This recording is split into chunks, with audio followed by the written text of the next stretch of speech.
গণপিটুনি ব্যাপারটা যদি বন্ধ না হয়, আপনাদের মনে আছে স্টোনম্যান থেকে ছেলে ধরা এটা একটা কী বলবো ম্যানিয়াক হয়ে গেছে, ফোবিয়া হয়ে গিয়েছে। এবং রাত বেরোলেই ঘুম থেকে উঠেই সকালবেলার লোক জিজ্ঞেস করতো আবার কাল কোথায় মরেছে দেখো, কোথায় স্টোনম্যান মেরে দিচ্ছে, সবাই যে মারছে বলছে স্টোনম্যান মারছে, এবং ছেলে ধরা সন্দেহে পিটিয়ে মারা। এটা বন্ধ করতে হবে, কারণ কেউ আইন হাতে নিতে পারে না। কেউ যদি দুশ্চরিত্র হয় তার বিরুদ্ধে আপনি কোর্টে গিয়ে মামলা করতে পারেন, তার বর মামলা করতে পারে, সে সেটা বুঝবে। তো দুশ্চরিত্র বলে আমি একজন মেয়েকে ধরে পিটবো, তার চরিত্র ফিরিয়ে আনবো, এটা তো হতে পারে না। পিটিয়ে চরিত্র ফেরানো যায় না। ঠিক যে পশ্চিমবঙ্গে কিন্তু টুকটুক করে ক্রাইম হচ্ছে। দিল্লি যদিও বলেছে সুরক্ষায় আমরা 1 নম্বর, কিন্তু দেখা যাচ্ছে যে বিহার এবং ঝাড়খণ্ডের কাছাকাছি জায়গাগুলোয় ক্রাইম বেশ ভালোই ক্রাইম হচ্ছে। কিন্তু মদনদা, একটা বিষয় যে আপনি তো কখনো সৌগত রায়ের নাম বলেননি, তাহলে হঠাৎ সৌগত রায় বলতে গেল কেন যে আপনি ক্রিমিনাল নিয়ে ঘোরেন, আপনার সাথে ক্রিমিনালদের ওঠা বসা আছে? বলতে পারবো না, আমি তো জানি না। আমি তো সৌগতদার নামে দেখুন, সৌগতদার অনেক বয়স হয়েছে, 80 বছর বয়স হয়ে গেছে। এর আগে উনি প্রত্যেকবারই বক্তৃতায় দাঁড়িয়ে বলেছিলেন আমার এবারে শেষবারের জন্য মাটির পর মাটি দিতে হবে আর লাগবে। তো সৌগতদার 80 বছর বয়স, 80 বছরের একজন মানুষকে আমি অসম্মান করতে পারি না। তিনি বলেছেন, তিনি নিশ্চয়ই মনে করেছেন যে তিনি জৈন বলেছেন, এটাকে সমাজবিরোধী বলেছেন। তো আমার কাছে সকালবেলা ওদের পাড়ার ছেলে মেয়েরা এসে ছবি দিয়ে এই যে সৌগত রায় জড়িয়ে হ্যান্ডশেক করছেন, এইটা কি সমাজ বিরোধীদের আলিঙ্গন? যে দুদিকে সমাজ বিরোধীরা দাঁড়িয়ে আছে, আলিঙ্গন চলছে নাকি সৌগত রায় বুঝতে পারে?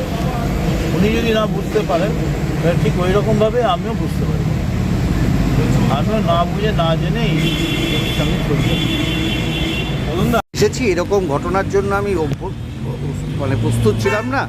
এই রাজনীতি আমার আর করার ইচ্ছে নেই। ওনাকে বুঝিয়েছেন? আমি সীতামার সঙ্গে কথা বলেছি, ব্যাপারটা তলিয়ে দেখেছি। সত্যিই তো, যদি ধরো টলি ইন্ডাস্ট্রি ছেড়ে বা যে কোনো জায়গা থেকে মেয়েরা, অ্যাকচুয়ালি কী হয়েছে, মমতা ব্যানার্জিকে দেখে লক্ষ লক্ষ কয়েক কোটি মহিলাদের মনে রাজনীতি সম্বন্ধে আগ্রহ হয়েছে, এবং প্রচুর কয়েক লক্ষ মেয়ে নতুন করে পার্টিতে। এখন আমাদের মিছিলে ছেলেদের থেকে মেয়েরা বেশি যায়, কারণ সামনে মমতা ব্যানার্জির প্রচুর ছিল। তারাও মমতা ব্যানার্জিকে দেখে মমতা ব্যানার্জির পদক্ষেপ অনুসরণ করতে চায়। কিন্তু তারপর যদি তাদের আমরা মেয়ে বলে বা আমরা বাহুবলী বলে গায়ের জোর প্রদর্শনটা অন্যায়, মানে কেউ আসতে চাইবে না ভবিষ্যতে। কেউ আসবে না। এই 21শে জুলাই দেখবেন, আপনি মাথা ঘুরে নেবেন আমার কথা শুনে, যে কোনো দিক দিয়ে দেখবেন ছেলেদের সংখ্যা মেয়েদের একদম সমান সমান যাচ্ছে, অথবা মেয়েদের সংখ্যা পেরিয়ে যাচ্ছে।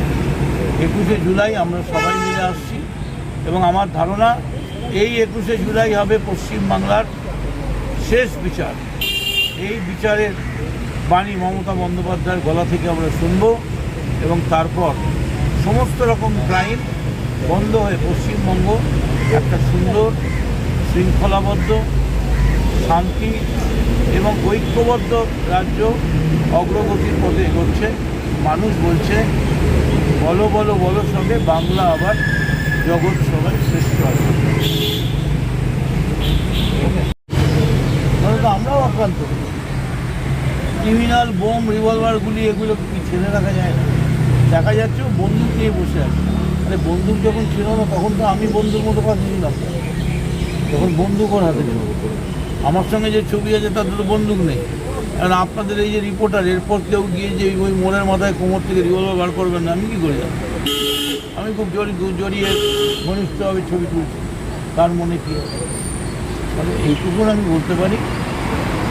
এবং সৌগত রায় যেটা বলেছেন, আমি শুনলাম যে মদন মিত্রর সঙ্গে ক্রিমিনালরা থাকে।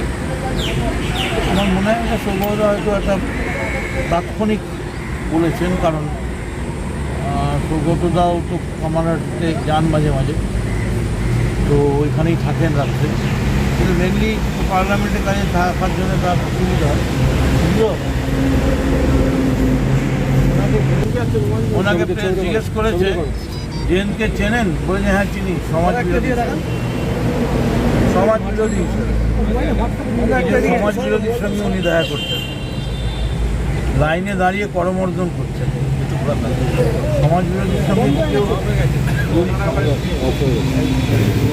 এ ব্যাপারে কোনো সন্দেহ নেই।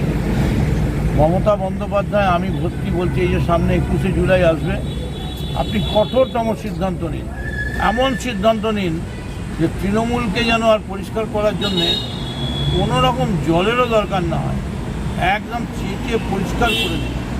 এবং দলটা, এটা ঠিক, আমি তো হাসতে হাসতে বলছিলাম, ব্রহ্মা বিষ্ণু মহেশ্বর এখন তৃণমূল চাকরিজনই বলে আমি তৃণমূল, আমাদেরই বলে আপনি কি করতে চেয়েছেন। এখন মুশকিল হচ্ছে মমতা ব্যানার্জি প্রতিবাদ করছে, একটা মানুষ একা লড়ে যাচ্ছে, দিল্লিতে লড়ছে, বাংলা থেকে কামারহাটি একই রকম ঘটনা ঘটে চলেছে। খুবই দুর্ভাগ্যজনক। এবং চোপড়ার ঘটনা ব্যাপারে পার্টি ইতিমধ্যেই অ্যাকশান নিয়েছে, সুপ্রিম কোর্টে। আর কামারহাটির যে ঘটনা, আমি নিজে কাল স্পটে গেছি, সেখানে আপনাদের সংবাদ মাধ্যমের লোকেরাও ছিল। নিরীহভাবে বাড়ির মেয়েদের ধরে মারা হয়েছে এবং পুলিশকে আমি বলেছি কয়েকজন ধরা পড়েছে, কিন্তু মূল আসামি ধরা পড়েনি। যে কোনোভাবে মূল আসামিকে বিলম্বে ধরতে হবে। এবং এই যে সকালে ধরা আর বিকেলে বেল পাওয়া যাওয়া, এই খেলাটা বন্ধ করতে হবে। এমন বেল, মানে এমন কেস কানেকশান দিতে হবে। এখন তো সুপ্রিম কোর্টে যে বা দিল্লি যা পাস করেছে, তাদের ইচ্ছে করলেই যদি পুলিশ মনে করে কাউকে অনেক দিন এমনি আটকে রাখতে পারে। সেটা আমরা রাজনৈতিকভাবে এই বিলকে সমর্থন করি না, কিন্তু যেখানে প্রয়োজন, যেখানে ক্রিমিনালের প্রশ্ন আছে, যারা মানব জীবনে, সামাজিক জীবনে অসভ্যতা করবে, তাদের ক্ষেত্রে প্রয়োগ করলে তো মানুষের modern chain house proprietor Niranjan Mehta, manufacturing jewellers and order supplier. এখানে হলমার্কের গহনা তৈরি করা হয়। ঠিকানা 7 নম্বর রাজবাটি, বকুলতলা, পূর্ব বর্ধমান। Mobile number 9932135250।